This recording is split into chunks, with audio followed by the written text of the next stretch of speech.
So before I turn it back to Bill Pepper to proceed with our agenda, let me just make a note for those in the audience who may not know the background on why the Securities and Exchange Commission is relevant to 9/11. The put options issue, some of you may have heard about.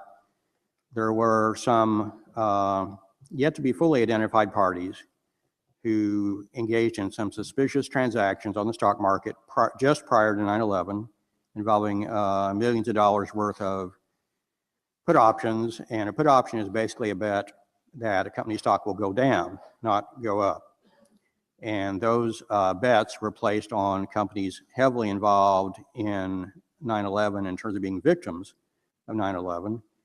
Two of the airlines that were involved, I think one of the companies that had a lot of offices in one of the buildings that was destroyed. And so the 9/11 Commission looked at that and thought it also was suspicious.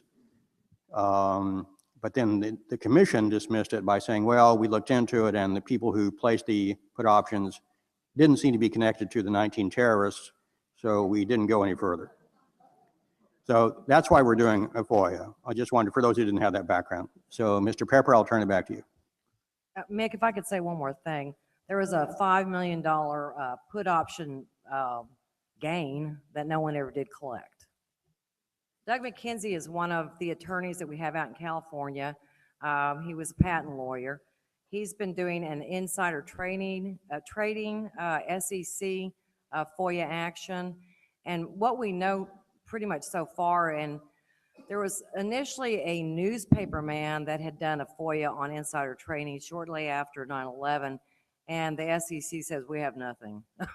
You know, then actually David Cole had done FOIA on insider trading, and what we came up with was correspondence between the SEC staff and the 9/11 Commission staff, what kind of upset us was that the 9/11 Commission staff made a deal with the SEC that any documents that they reviewed from international means that they were going to review for the purposes, was there or was there not insider trading before 9/11. They made a deal with the SEC and their clients that you couldn't FOIA those documents. And if you didn't FOIA, then you could possibly get those documents through a court proceeding. But if the court proceeding was going to proceed and they were going to be subpoenaed in some manner, then SEC would notify, the 9/11 Commission would notify SEC so they could notify their clients before any of that happened. So we do have the one attorney, Doug McKenzie, doing the FOIA action on that, and he's close to finishing his appeal since the documents are very lacking still, and going to court on that. Now, I do know also David Cole, and he's got a lot of technical FOIA actions that relate to things that the engineers and the architects need that he's working on. He's got about 19 or more right now.